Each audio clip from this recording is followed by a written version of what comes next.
नमस्कार। आज बात करेंगे दुनिया की सबसे पुरानी पर्वत श्रृंखलाओं में से एक अरावली की। लेकिन ये सिर्फ पहाड़ों की कहानी नहीं है। ये एक ऐसी लड़ाई की कहानी है जो एक परिभाषा को लेकर लड़ी जा रही है, और इस लड़ाई का असर हम सब पर, करोड़ों लोगों पर पड़ सकता है। तो चलिए एक बहुत ही बेसिक, बहुत ही सीधे सवाल से शुरुआत करते हैं।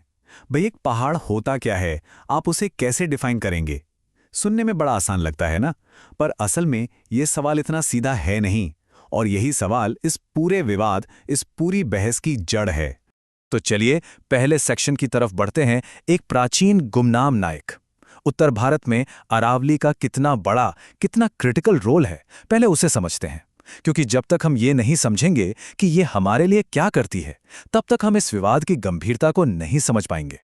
अब जरा इस टाइमलाइन पर नजर डालिए, मतलब सोचकर ही दिमाग घूम जाता है। अरावली का बनना शुरू हुआ 25 करोड़ साल पहले। हिमालय तो इसके सामने बच्चा है। वो तो सिर्फ 5 करोड़ साल पहले बनना शुरू हुआ। जब डायनासोर इस धरती पर थे, तब भी ये पहाड़ियां यहीं थीं। ये सिर्फ पत्थर नहीं हैं, ये तो टाइम कैप्सूल हैं, हमारे प्लैनेट के इतिहास के जीते जागते गवाह।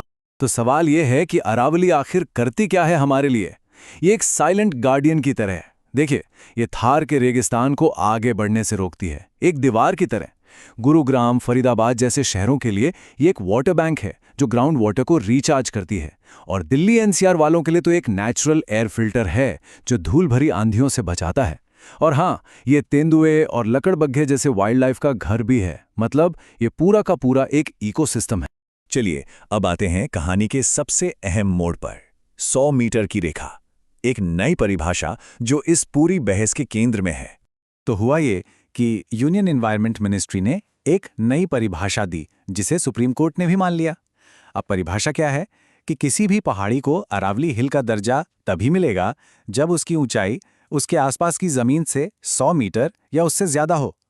सुनने में तो बड़ा सीधा साधा टेक्निकल सा नियम लगता है, ठीक है ना? लेकिन यहीं पर सारा पेंच है। असलियत ये है, और ये बहुत जरूरी बात है, कि अरावली का ज्यादातर हिस्सा, ज्यादातर पहाड़ियां, ढलानें, वो सब 100 मीटर से नीचे हैं। तो इस 100 मीटर वाले नियम का असर क्या होगा? ये देखिए, जो 100 मीटर से ऊंची बड़ी बड़ी चोटियां हैं वो तो प्रोटेक्टेड रहेंगी, लेकिन वो निचली ढलानें, वो घाटियां, वो तलहटी जो असल में इस पूरे इकोसिस्टम का बड़ा हिस्सा हैं, वो कानूनी सुरक्षा के दायरे से बाहर हो सकती हैं। मतलब इकोसिस्टम का एक छोटा सा हिस्सा बचेगा और बाकी का बड़ा हिस्सा असुरक्षित हो जाएगा। और जाहिर है, जब ऐसा नियम आएगा तो बवाल तो मचेगा। तो बस एक नियम ने जैसे आग ही लगा दी। देखते हैं कि एक्टिविस्ट्स और आम लोगों का क्या रिएक्शन रहा। एनवायरमेंटलिस्ट्स की सबसे बड़ी चिंता यही है। उनका कहना है कि ये अरावली द्वारा प्रदान की जाने वाली पारिस्थितिकी तंत्र सेवाओं को कमजोर कर सकता है। मतलब ये ऐसा है जैसे आप एक चेन की कुछ कड़ियों को तो मजबूत रखें, लेकिन बाकी को तोड़ दें, तो पूरी चेन तो कमजोर हो ही जाएगी ना। और ये चिंता सिर्फ बातों तक सीमित नहीं रही, सड़कों पर भी उतरी। सोशल मीडिया पर #SaveAravali जैसे कैंपेन्स ट्रेंड करने लगे। जयपुर में NSUI जैसे छात्र संगठनों ने प्रोटेस्ट किए। सचिन पायलट जैसे बड़े नेताओं ने भी खुलकर इसका विरोध किया। और कांग्रेस पार्टी ने तो सरकार की इस नई परिभाषा पर अपनी आलोचना और भी तेज कर दी। अच्छा, तो ये तो हो गई एक साइड की कहानी। अब देखते हैं कि सरकार का इस पर क्या कहना है, उनका क्या पक्ष है। चलिए ऑफिशियल रिस्पॉन्स पर नजर डालते हैं। ये टेबल इस बहस को बिल्कुल साफ कर देती है। एक तरफ एक्टिविस्ट्स हैं जो कह रहे हैं कि ये नियम एक लूपहोल है, एक खामी है जिससे पूरा इकोसिस्टम खतरे में पड़ जाएगा। दूसरी तरफ सरकार का कहना है कि नहीं, ये तो एक साइंटिफिक क्लैरिफिकेशन है ताकि कानून को सही से लागू किया जा सके। एक्टिविस्ट को डर है पानी, हवा, बायोडायवर्सिटी का, जबकि सरकार का दावा है कि ज्यादातर इलाका तो फिर भी प्रोटेक्टेड ही रहेगा। और सबसे बड़ा मुद्दा, माइनिंग। एक्टिविस्ट को लगता है कि इससे बड़े पैमाने पर तबाही के दरवाजे खुल जाएंगे। वहीं सरकार का कहना है कि माइनिंग की इजाजत बहुत ही छोटे हिस्से पर दी जाए। और वह छोटा हिस्सा कितना है? सरकार के मुताबिक सिर्फ 0.19%। जी हां, उनका कहना है कि माइनिंग से अरावली रेंज का सिर्फ इतना सा ही हिस्सा प्रभावित होगा। अब इस पूरी बहस और विरोध के बीच सेंटर ने एक बड़ा कदम उठाया।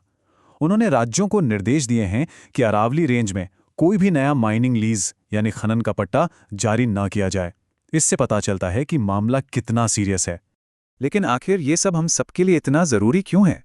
जो लोग इन पहाड़ियों से मीलों दूर रहते हैं, उनके लिए क्यों मायने रखता है? क्योंकि इसका असर सिर्फ इन पहाड़ियों तक सीमित नहीं है, ये बहुत दूर तक जाता है। देखिए, हमें ये भी समझना होगा कि ये 100 मीटर वाला नियम अकेला खतरा नहीं है। बड़ी तस्वीर देखें तो अरावली पहले से ही कई मुश्किलों से जूझ रही है। राजस्थान और हरियाणा में अवैध खनन आज भी एक बड़ी समस्या है। डेवलपमेंट के नाम पर जंगल कट रहे हैं, ग्राउंड वाटर रिचार्ज पर असर पड़ने से पानी की किल्लत बढ़ रही है, और अगर अरावली कमजोर हुई तो इसका सीधा मतलब है उत्तर भारत के लिए और भी खराब हवा। और ये चार्ट, ये इस पूरी कहानी का सार है, बिल्कुल साफ साफ। अरावली का लगभग 90% हिस्सा 100 मीटर की ऊंचाई से नीचे है और सिर्फ 10% ही उसके ऊपर है। तो अब आप खुद सोचिए कि जब 90% हिस्से पर कानूनी सुरक्षा का सवाल खड़ा हो तो चिंता होना कितना लाजमी है। तो बॉटम लाइन क्या है? बॉटम लाइन ये है कि इन पुरानी ऐतिहासिक पहाड़ियों का भविष्य दिल्ली, एनसीआर, हरियाणा और राजस्थान में रहने वाले करोड़ों लोगों की वाटर सिक्योरिटी और एयर क्वालिटी से सीधे सीधे जुड़ा हुआ है। उनका भविष्य इन पहाड़ियों के भविष्य पर टिका है। और आखिर में ये पूरी बहस हमें एक बहुत बड़े सवाल के सामने लाके खड़ा कर देती है कि प्रोटेक्शन और प्रोग्रेस, यानी संरक्षण और प्रगति के बीच की असली रेखा क्या है। वो लाइन कहाँ खींची जानी चाहिए जहां दोनों के बीच एक सही संतुलन बन सके।